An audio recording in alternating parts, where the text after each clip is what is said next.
Bicycle, bicycle, bicycle. 3, 2, 1, et bien non. Aïe aïe aïe, attention Philippe, le pas rappeler. Ah, Christopher Froome qui n'a plus de vélo. Christopher Froome à pied. Oh my God. De nouveau Pierre Rolland, attaque de Pierre Rolland encore une fois. Personne ne réagit. On commence avec Paris-Roubaix, on en parle beaucoup en ce moment parce que le préfet du Nord envisage de plus en plus sérieusement un report de la plus belle des classiques à cause de la pandémie de coronavirus. Et pour en parler avec nous, on accueille Yann Duploy, chef du service des sports à La Voix du Nord, le journal. Bonjour Yann. Bonjour à tous. Bon, on rappelle, la semaine dernière, on annonce un report de Paris-Roubaix, probable en tout cas un report même en octobre, mais aujourd'hui on n'a toujours pas de nouvelles, pas de report confirmé. Alors est-ce qu'on, comme on dit, pas de nouvelles, bonne nouvelle ? Oui, en tout cas ça laisse un espoir à certains et je sais pas si c'est très bien parce qu'au moment où ça va être reporté, l'espoir sera complètement anéanti d'un coup et laisser un espoir alors qu'on pense tous de plus en plus que de toute façon sera reporté, je sais pas si c'est la bonne stratégie encore une fois d'un préfet de toute façon qui n'a pas la bonne stratégie depuis le début. Oui, parce que c'est, du côté du Nord, c'est quand même très impacté. On parle en dehors du sport, là, quand même. C'est une des régions qui est la plus impactée au niveau du Covid. Ouais, la pandémie frappe assez fort dans le Nord. C'est l'une des raisons pour lesquelles, évidemment, le Paris-Roubaix est fortement menacé. Je peux même vous donner une indiscrétion. Le Paris-Roubaix sera reporté. Il n'y a pas d'hésitation là-dessus. C'est le timing qui est un peu bizarre. Et moi, il y a un truc qui m'embête un petit peu aussi, c'est que le préfet a balancé ça sur les ondes de France Bleu Nord. Et puis derrière, il s'explique pas en fait. Il n'y a pas d'explication.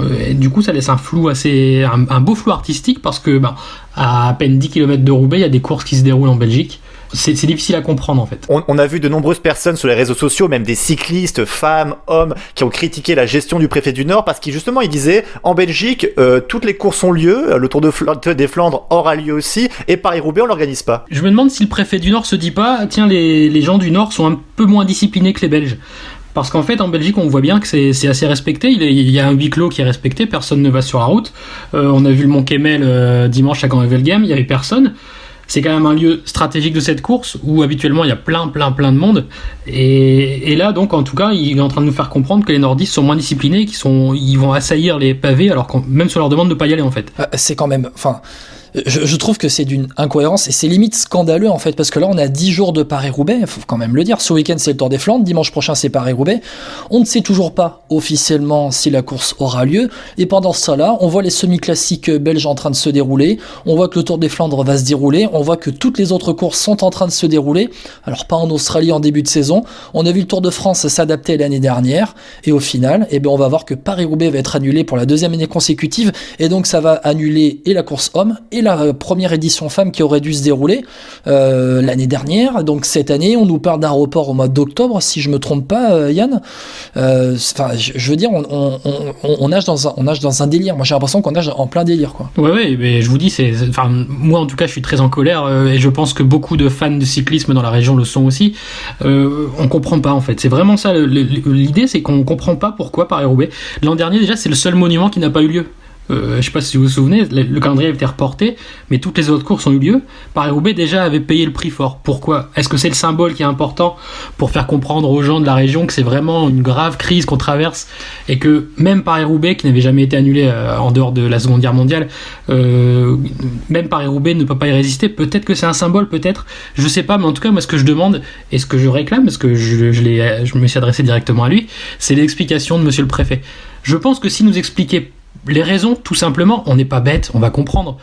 Mais là, pour l'instant, on a des rumeurs, ça traîne, on laisse l'espoir à certains, parce que vous savez aussi bien que moi que Paris-Roubaix dans la région, c'est quand même quelque chose que les gens attendent. Oui. Et là, en fait, on attend, et puis, comme vous disiez tout à l'heure, on est à 10 jours de la course, et on attend toujours, et puis... Justement, c'est quoi les raisons, Yann ? Officieusement, parce qu'en fait, après, évidemment, il y a la pandémie de coronavirus, mais c'est quoi les autres raisons, en fait ? Ouais, les autres raisons qui sont évoquées par le préfet, j'ai cru comprendre, puisqu'il ne nous parle pas, les autres raisons qui sont évoquées, c'est qu'il ne veut pas mobiliser trop de forces de l'ordre ce jour-là, alors qu'habituellement de toute façon entre chaque secteur pavé chaque route coupée il y a des forces de l'ordre habituellement, donc en fait ce serait pas plus que d'habitude, mais bon bref, cette année il veut pas.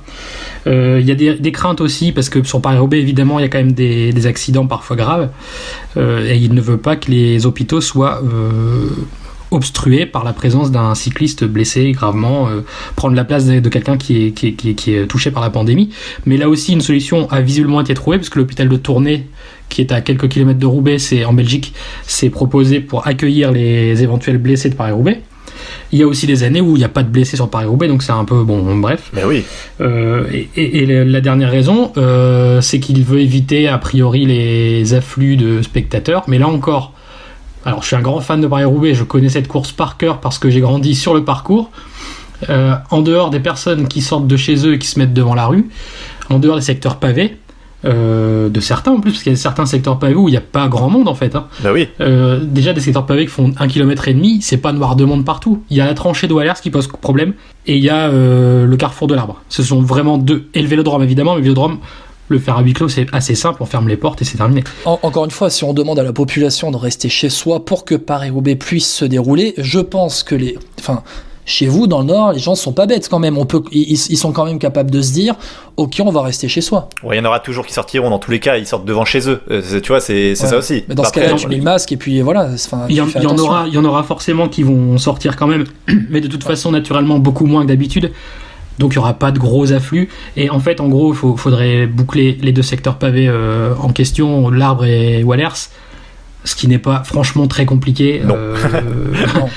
On connaît tout ce secteur, et des policiers à l'entrée et à la sortie, c'est terminé. Est-ce que ASO peut pas peser sur la décision, parce que c'est une société qui est imposante, qui a du poids quand même dans le monde du cyclisme, et puis un peu au-delà avec le journal L'Équipe aussi.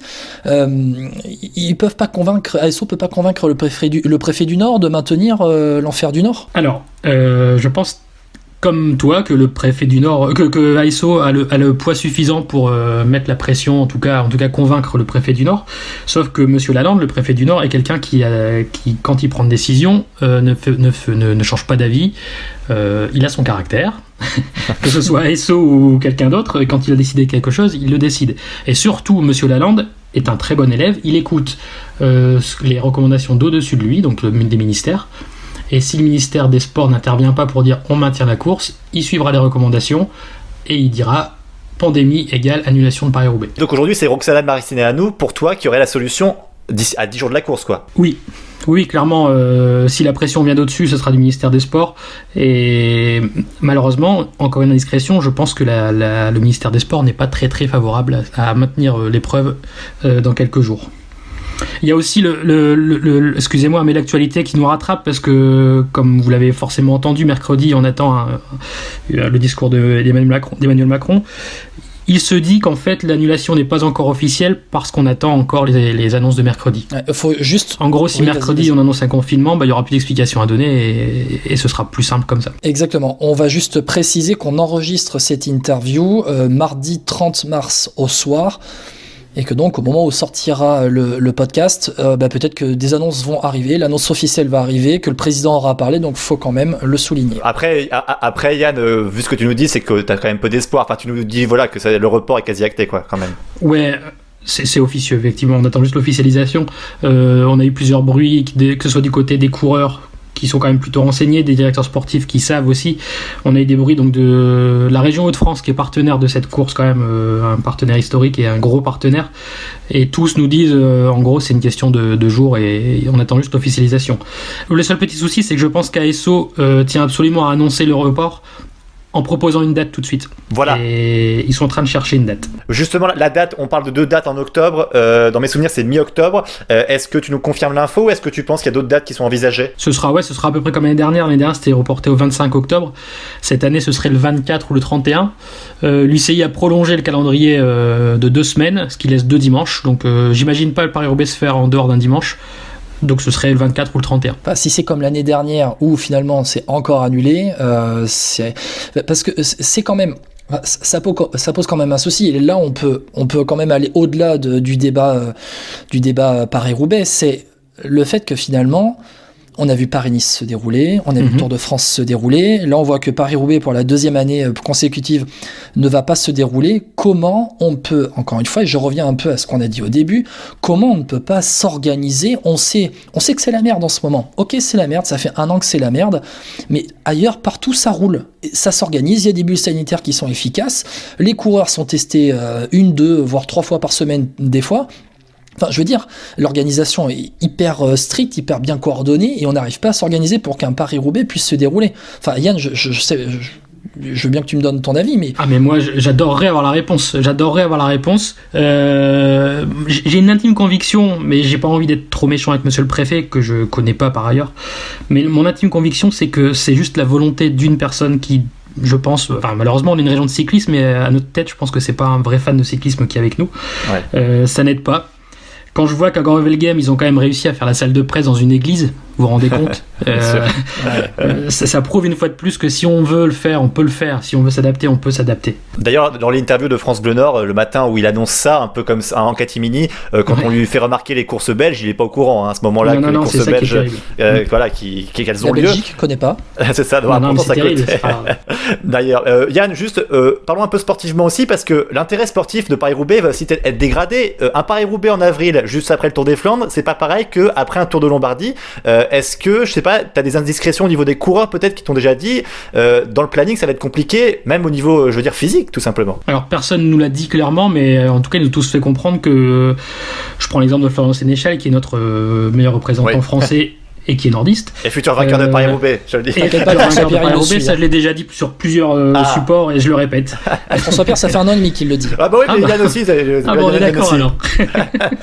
non, mais Florent Sénéchal nous a clairement dit, moi j'ai 2 pics dans l'année, c'est maintenant et aux mondiaux. Les mondiaux, ce sera 1 mois avant Paris-Roubaix si c'est reporté fin octobre. Et c'est dans les Flandres. Et c'est dans les Flandres, ouais, c'est aussi pour ça qu'il a programmé ça. Mais 1 mois après les mondiaux, c'est déjà tard, c'est déjà beaucoup. Il faut revoir toute la préparation. Enfin, il y a quand même une belle frange de coureurs qui base sa saison sur les Flandriennes. Ça fait beaucoup de coureurs. J'ai une proposition, messieurs. Ouais, allez-y. Vas-y. Les championnats du monde ont lieu dans les Flandres, c'est mi-septembre, non, si je me trompe pas. Fin septembre. Fin septembre, ouais. Pourquoi ne pas coller Paris-Roubaix au championnat du monde et redistribuer un peu le calendrier de fin de saison, comme on l'a fait pour le restart l'année dernière? Ouais. Alors, il y a une hypothèse qui existe aussi.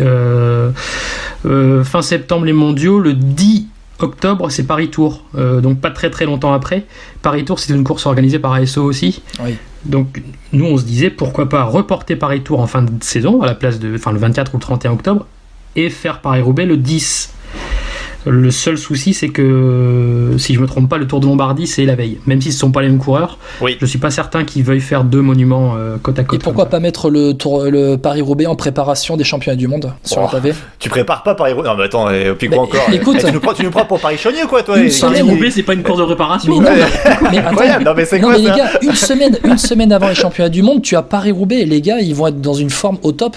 Ils seront 1 semaine des championnats du monde. Ça va être le dernier test avant les championnats du monde. Ça peut être une course énorme. Est-ce que le Tour d'Espagne se termine pas ce week-end-là? En plus, ouais. Si. Avec le décalage avec les Jeux Olympiques aussi. Je pense, Ouais, ça colle pas. En tout cas, c'est un beau casse-tête quand même. Juste une dernière question, Yann, et après on te libère.